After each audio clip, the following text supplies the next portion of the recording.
One of my most favorite ways of healing my inner child is whenever I have to get dressed up for like a performance or a concert, and then I have to go outside and like kids or teenagers will kind of make fun of me.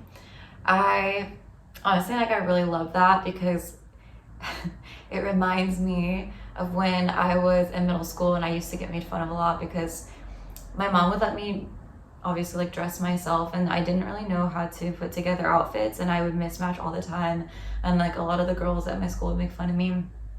But now as an adult, I really don't give a fuck, and I know how cool I am, and so it's just like a nice sort of reminder to myself that all of the ways that I decided to expand and express myself have led me to where I am today.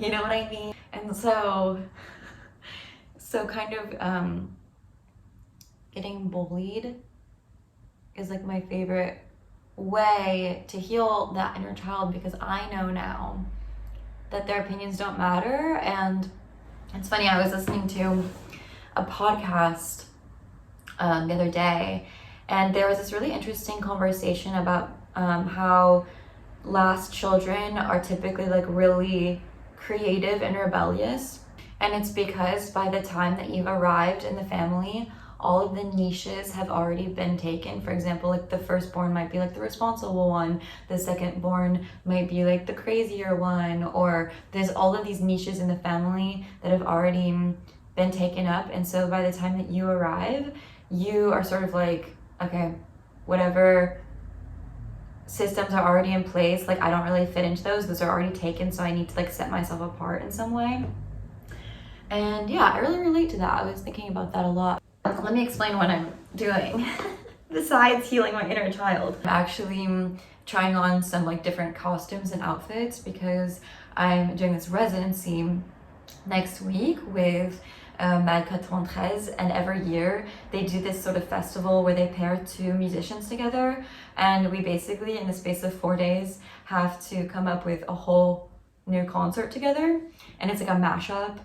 And to be honest, I wasn't necessarily excited about this because I really like to have very unique visions for my shows. Like if you've come to one of the Purple Palace concerts, they're really like theatrical and there's sort of like a whole mise en scène.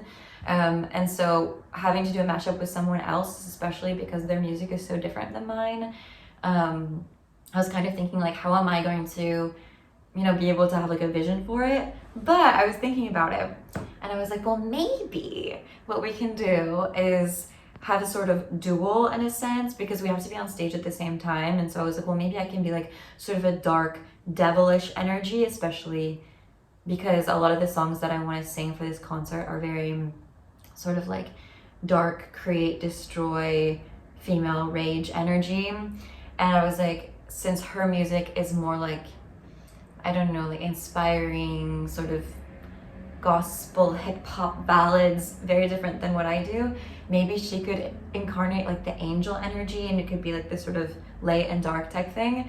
I haven't proposed this idea to her yet because I haven't met her yet, but I think for me it's really important for everything to be like a game, otherwise I won't be excited about it.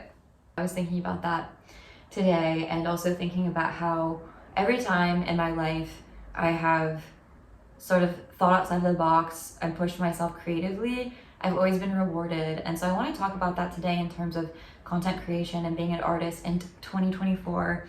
And yeah, I hope that can be inspiring to you guys. Before we get into all that, I do want to thank today's video sponsor, which is BetterHelp. If you guys don't know, BetterHelp is an online therapy resource, and what I love about it is you can do it from anywhere in the world, from the comfort of your own home. All you have to do is log in and you are talking to somebody.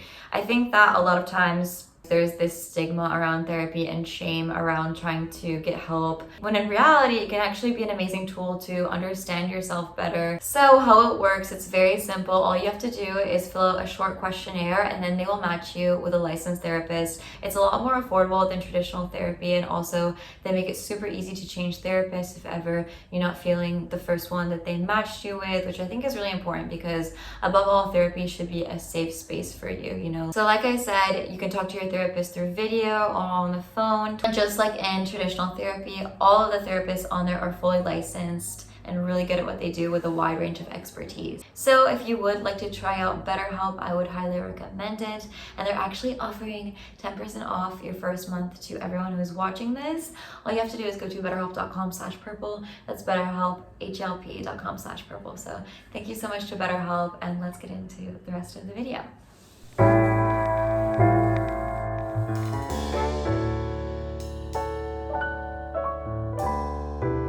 There are a few rules as an artist that I try to never break because they will hurt me very deeply. The first is,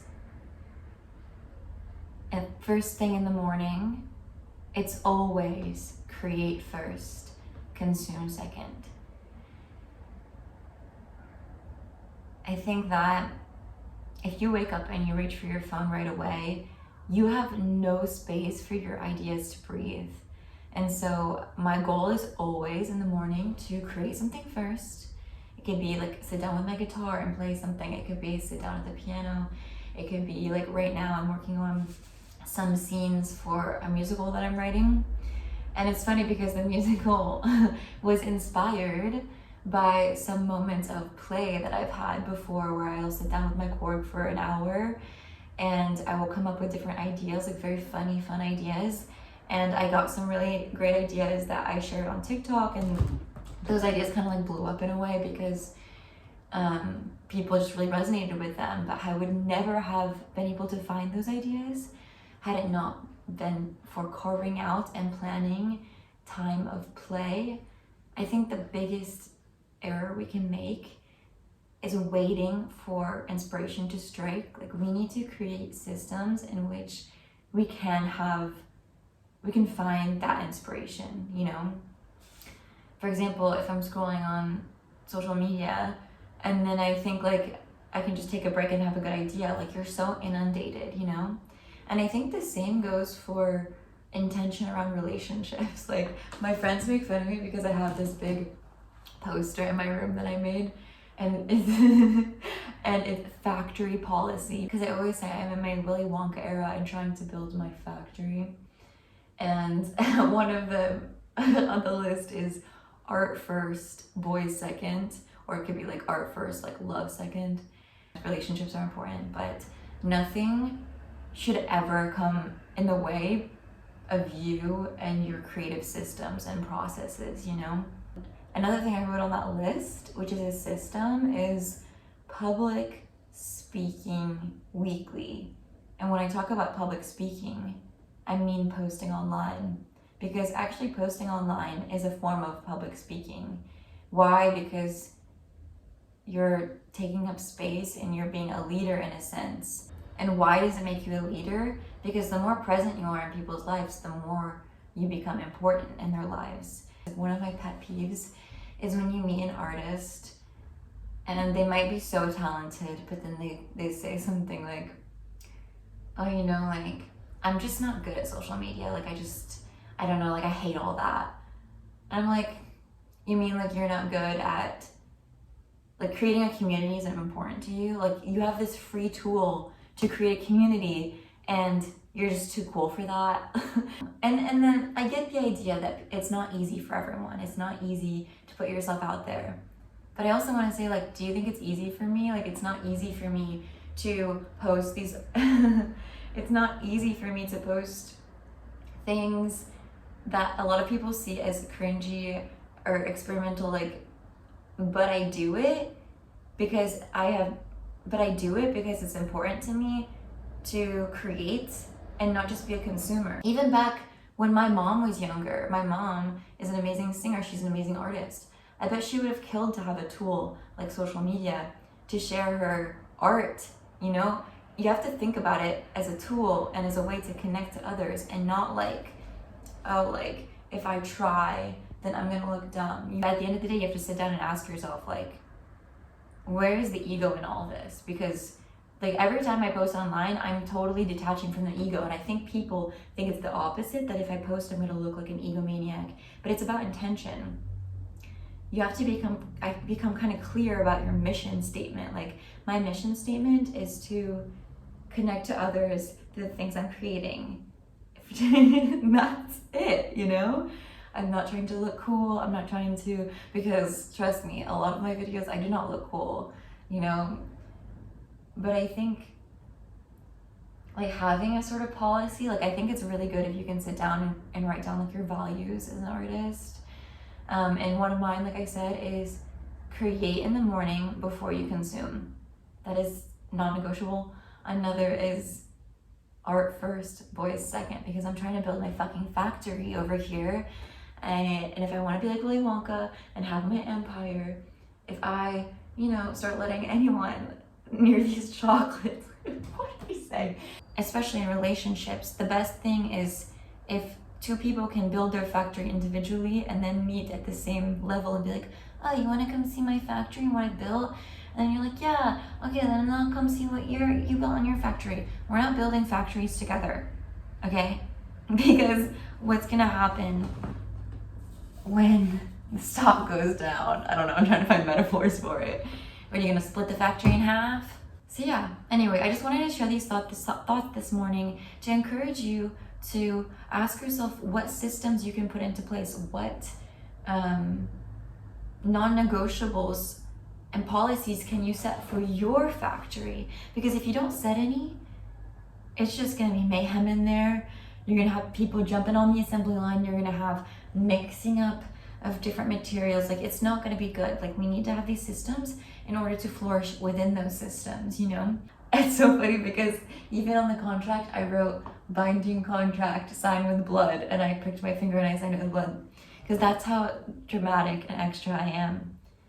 But I take my shit seriously, you know, as you should. Okay. Anyway, so I'm going to continue with my creations this morning, but I just want to share that with you because I think part of becoming confident in your work and in what you're doing is intention. Without intention, we're so lost. And by being somebody in your own life that you can put your trust in, like, I trust myself that no matter what, I'm going to follow my systems. And that is what truly creates confidence, is having trust, self-trust, you know? Self-trust is number one. And I think at first it's hard to have that, and that's why the systems are so important, because you're saying, maybe I'm not confident to post online, maybe I'm not confident to do this, that, or the other, but I have rules, and all I have to do is follow those rules. All I have to do is post twice a week. That's all I have to do. And that's it. Doesn't matter what it is. You just gotta do it. Okay, I hope this was inspiring to you guys. If I come off a little intense, it's because I am. It's because I take this shit seriously. Working hours are very important at the factory.